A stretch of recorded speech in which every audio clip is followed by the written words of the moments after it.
Ma'am जारी कीजिए। जी मित्रों, जिंदगी और गुलाब के फूल कहानी संग्रह में संकलित उषा जी की वापसी कहानी में हमें ये बताने की चेष्टा की गई है कि किस प्रकार आधुनिकता की अंधी दौड़ में हम लोग अपने ही परिवारों से बिछड़ते जा रहे हैं और अकेलेपन से जूझने के लिए विवश हैं। शिक्षित मध्य वर्गीय परिवारों में बुजुर्गों के प्रति किस प्रकार से उपेक्षा की भावना दिखाई देती है, इस तथ्य को लेकर उषा जी ने अपनी इस कहानी का सृजन किया है। व्यक्ति अपने परिवार को सुख सुविधाओं से संपन्न होता देखना चाहता है। वो चाहता है कि उसके परिवार वालों को किसी भी प्रकार का दुख कष्ट ना हो और इसलिए कई बार वो अपने घर परिवार से दूर रहकर नौकरी करने के लिए विवश होता है। ऐसे में उसकी कल्पनाएं न केवल अधूरी रह जाती हैं, कई बार वो अकेला भी अनुभव करने लगता है।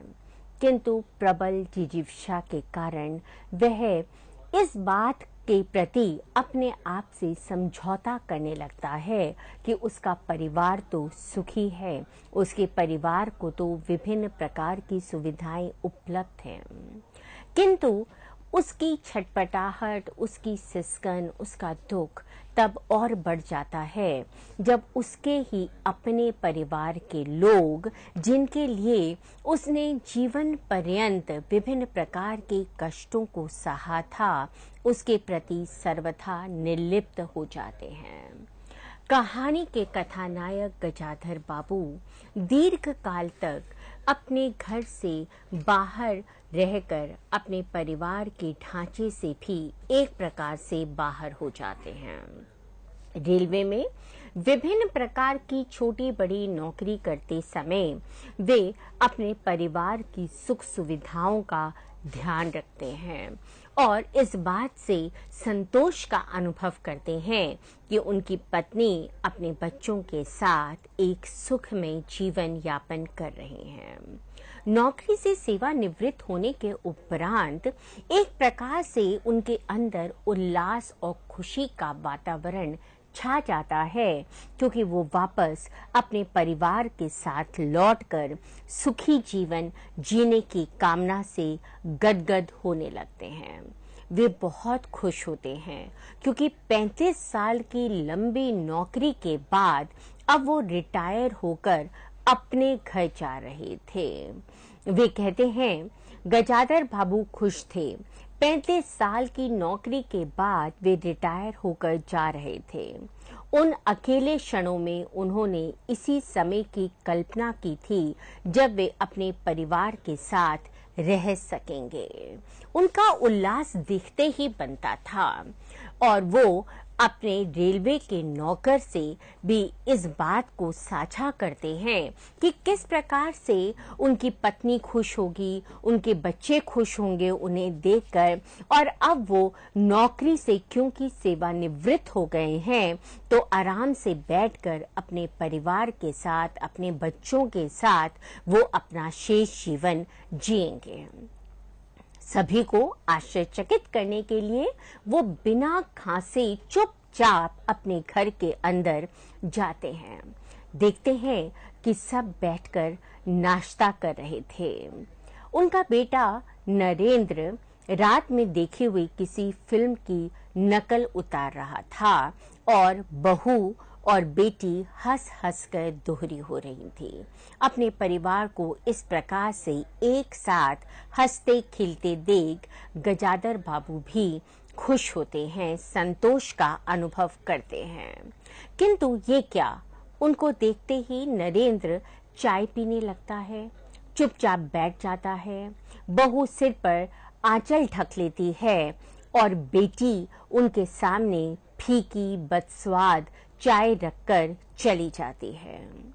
उन्हें लगता है कि इतने समय पश्चात जब वो घर आए हैं तो हरदम उनकी सेवा में लिप्त रहने की बात करने वाली पत्नी अब उनका इंतजार खत्म करके उनके सामने आएगी, उन्हें अच्छा नाश्ता देगी, किंतु उनकी पत्नी ऐसा नहीं करती।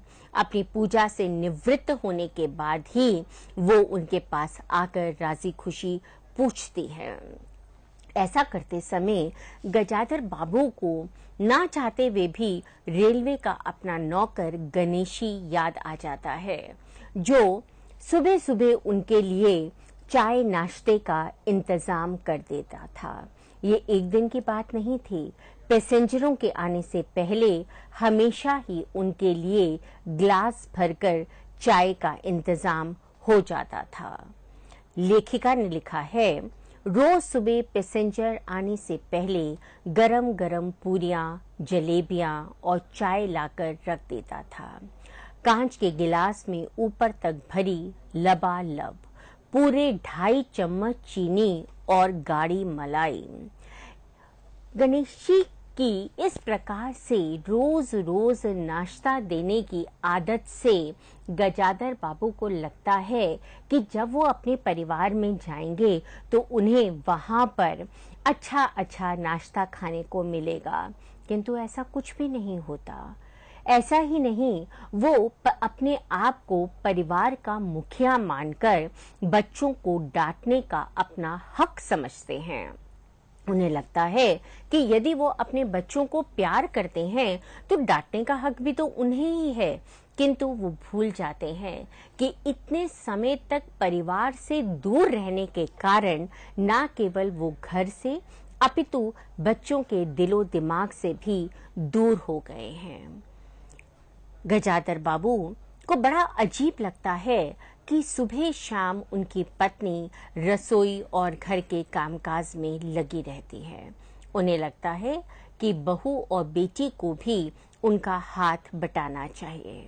ऐसे में वो अपनी बेटी को बुलाकर कहते हैं कि बहू सवेरे का और उसे शाम का खाना बनाना चाहिए, किंतु दोनों को ही ये बात स्वीकार नहीं होती। उनके सामने तो कोई इसका विरोध नहीं करता, किंतु बहू 4 पराठे और 1 तरकारी बनाने में ही सारा घी खत्म कर देती है। चौका खुला छोड़ देती है, जिससे बिल्ली आकर दाल का पूरा पतीला गिरा देती है। बसंती को भी बहुत गुस्सा आता है और वो भोजन ऐसा बनाती है कि किसी से भी कौर तक निगला ना जा सके।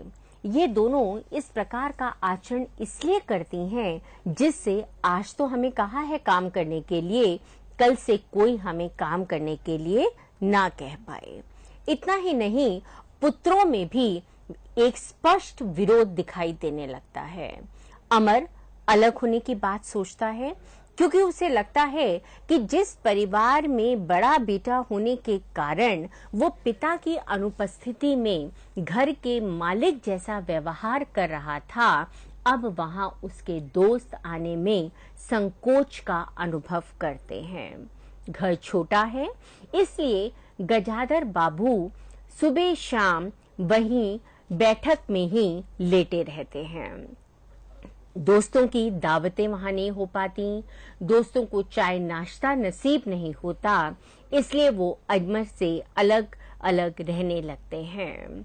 इतना ही नहीं, अमर को लगता है कि बिना बात के उसकी पत्नी पर भी काम का बोझ लादा जा रहा है, किंतु गजाधर बाबू की पत्नी अमर को अलग नहीं होने देना चाहती। इसलिए कभी कभी वो अपने मन के विरोध को या अपनी छटपटाहट को शांत करने के लिए बच्चों की शिकायत गजाधर बाबू से करती तो हैं, किंतु इस उम्मीद के साथ करती हैं कि गजाधर बाबू बिना कान के केवल चुपचाप उसे एक तरह से सुन लें, उसके प्रति अपनी कोई प्रतिक्रिया व्यक्त ना करें, क्योंकि प्रतिक्रिया व्यक्त करने का अर्थ था घर में युद्ध या सबका विरोध। दूसरे दिन गजाधर बाबू की चारपाई पत्नी की छोटी सी कोठरी में लाकर रख दी जाती है, जहां पर अचार, रजाइयों और कनस्तरों का अंबार पहले से ही लगा था। गजाधर बाबू को बहुत बुरा लगता है और उन्हें रेलवे का अपना क्वार्टर याद आ जाता है।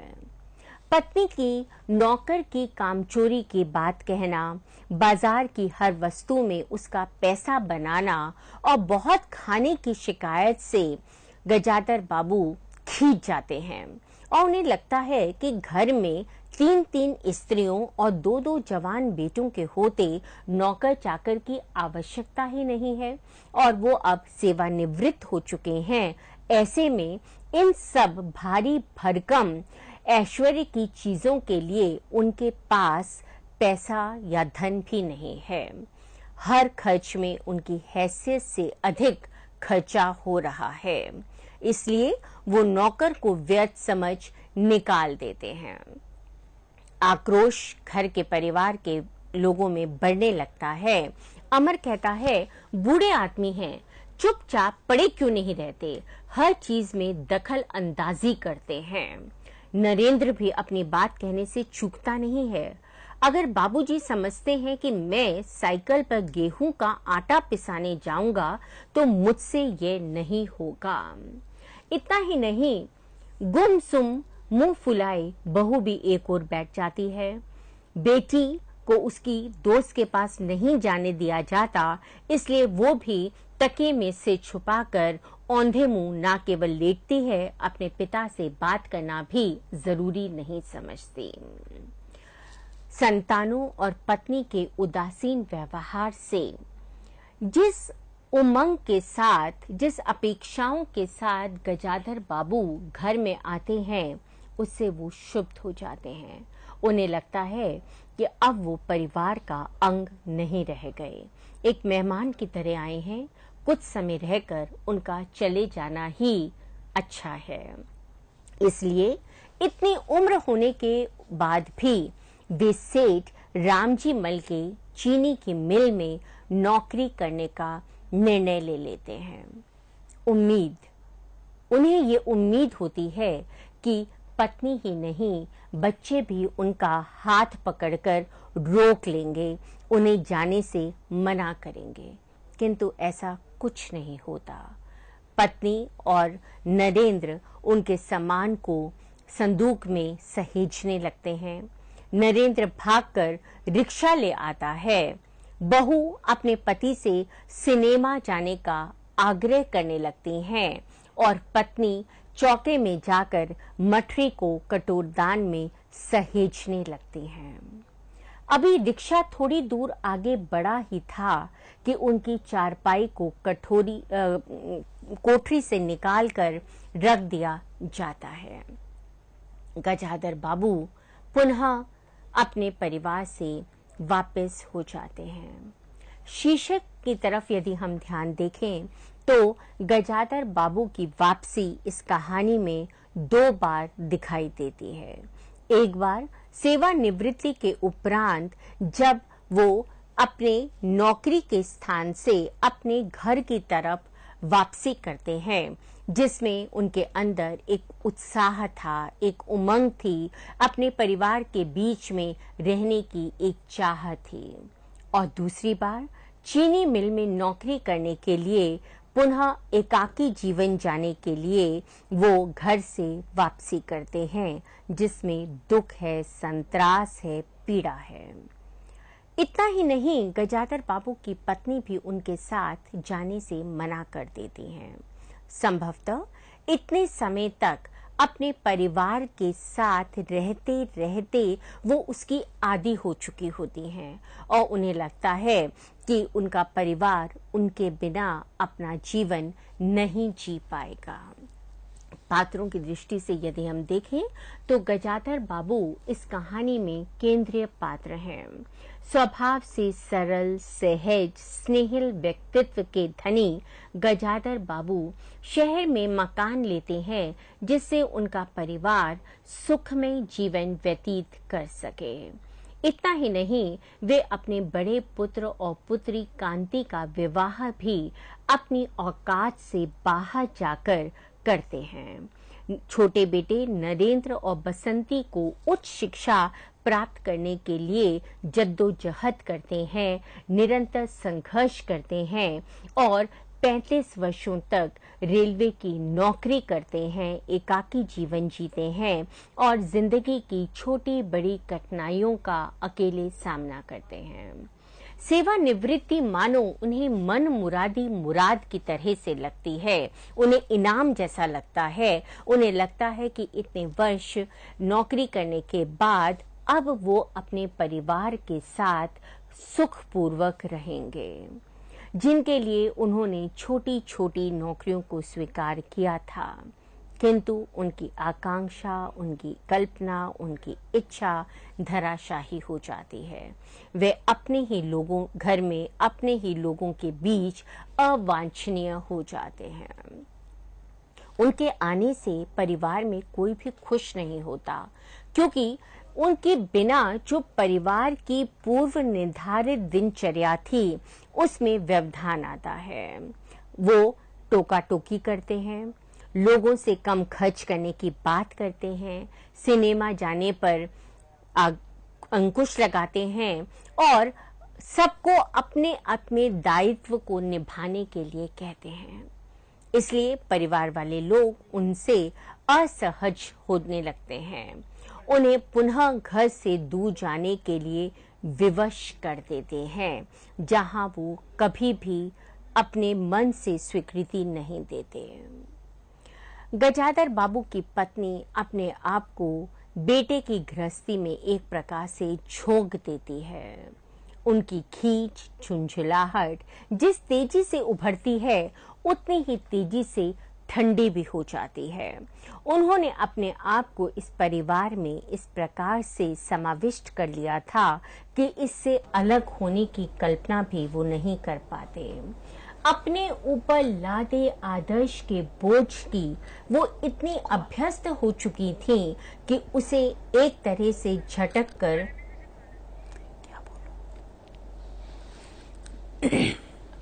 Hello hello hello hello, good morning ma'am. हाँ जी, बोलिए। जी, मेरा नाम पवन है। मैं जी। प्रश्न पूछना चाहता हूँ। हाँ जी पवन जी, बताइए। जी मैम, मैं जानना चाहता हूँ कि उषा जी की कौन कौन सी रचनाएं हैं और उनकी सर्वश्रेष्ठ रचना कौन सी है आपके समझ से? सर, आपने ये व्याख्यान पूरा सुना है? क्योंकि मैंने इसमें शुरू में ही उषा जी की समस्त रचनाओं का उल्लेख किया है, और क्योंकि ये जो हम आज वक्तव्य दे रहे हैं वो उनकी वापसी कहानी पे है, जो सर्वाधिक चर्चित कहानी है। Hello hello ma'am. हाँ पवन जी, आप मुझे सुन पा रहे हैं? जी मैम।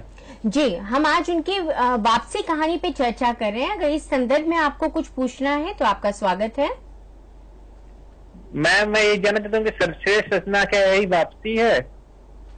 सर, सर्वश्रेष्ठ रचना से आपका अभिप्राय क्या है?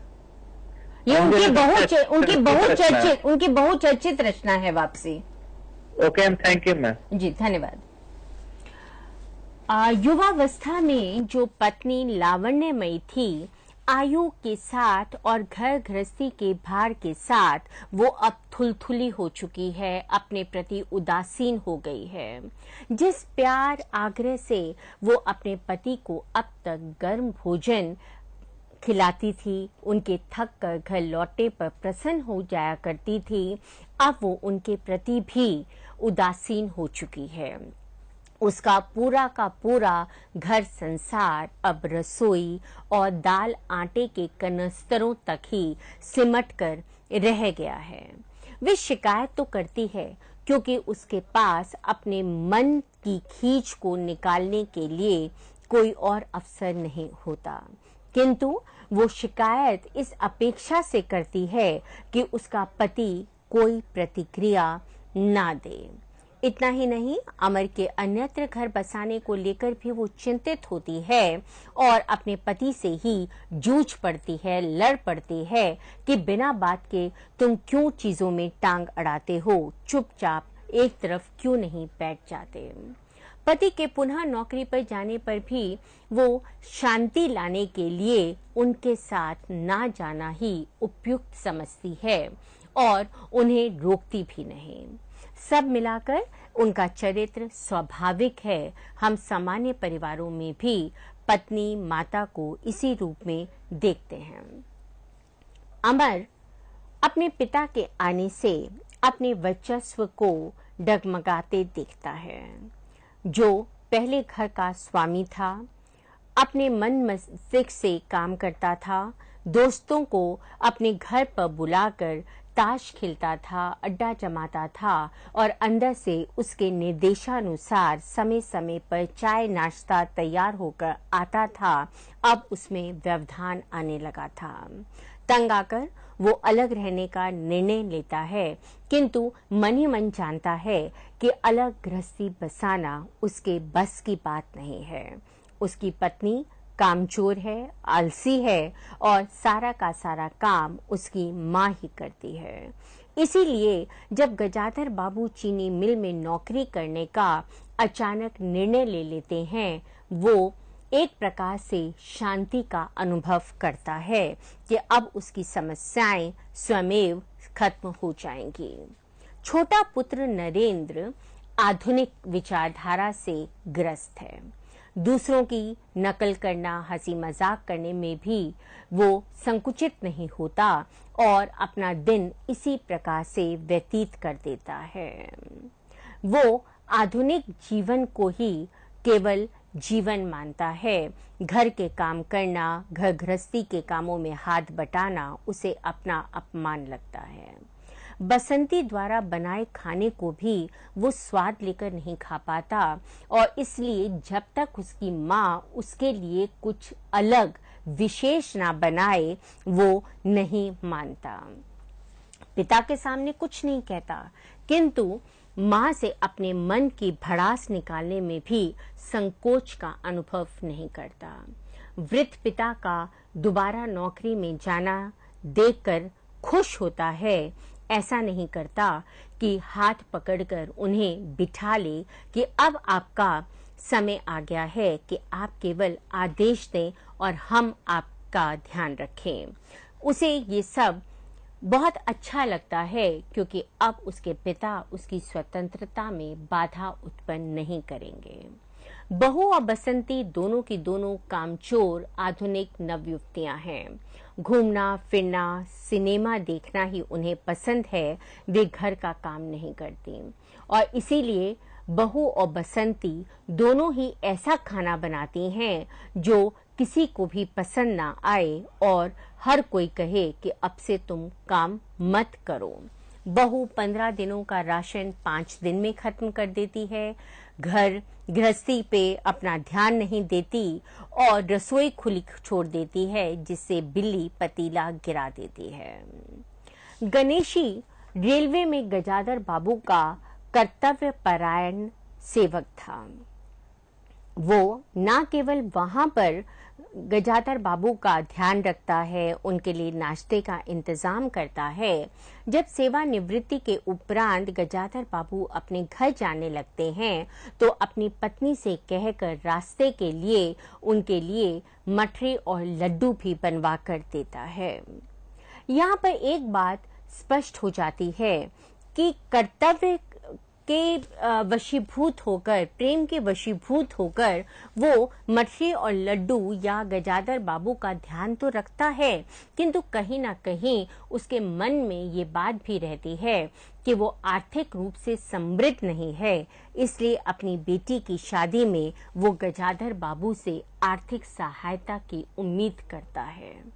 लेखिका ने चरित्रोद्घाटन के लिए विभिन्न शैलियों का प्रयोग किया है, जिसमें वर्णनात्मक, नाटकीय और संस्मरण शैलियों को उन्होंने लिया है। गजाधर बाबू की प्रसन्नता, मोहभंग, मानसिक ऊहापोह तथा पीड़ा को लेखिका ने स्वयं उद्घाटित किया है। पत्नी के साथ व्यतीत किया सुखमय जीवन उनको स्मरण आता है। इसी के साथ ही गणेशी की कर्तव्य परायणता को स्मरण करते समय लेखिका ने पूर्व दीप्ति शैली का अवलंब लिया है। संवाद कहानी में संक्षिप्त है और पात्रों की मानसिकता को उजागर करने में सक्षम है। संवादों के कारण ही रचना बार बार अतीत, वर्तमान और भविष्य से संवाद करती हमें दिखाई देती है। लेखिका ने आंतरिक और बाहरी दोनों प्रकार के वातावरण का अंकन इस कहानी में किया है।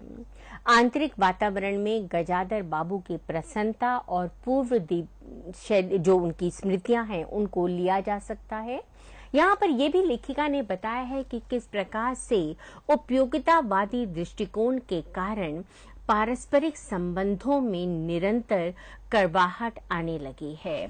व्यक्ति अपने परिवार के मध्य भी अपने आप को निरंतर अकेला, असहाय अनुभव करता है। इस प्रकार की भावनाओं को लेखिका ने बहुत सुंदर ढंग से अंकित किया है।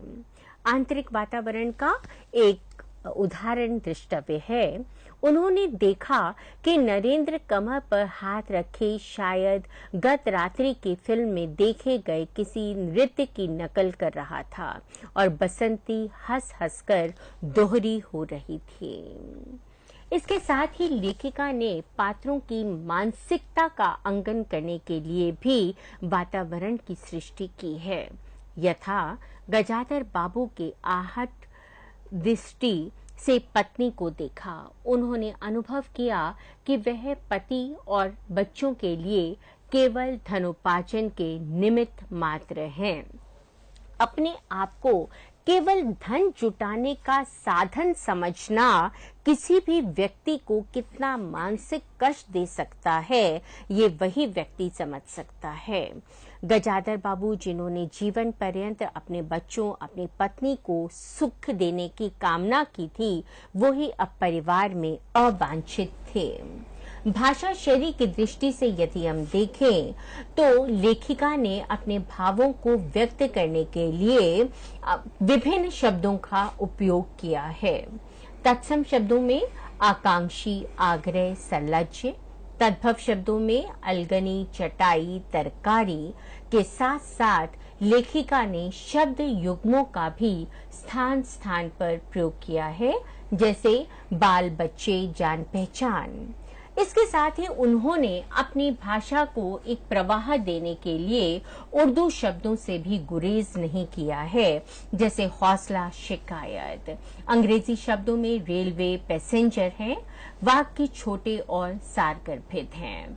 वापसी कहानी वृद्धों की परिवार में होने वाली उपेक्षा को व्यक्त करने वाली एक सशक्त कहानी के रूप में हमारे सामने आती है। मित्रों, इस प्रकार से हमने अब वापसी कहानी को उसको पूरी तरह से समझने का प्रयास किया है। धन्यवाद।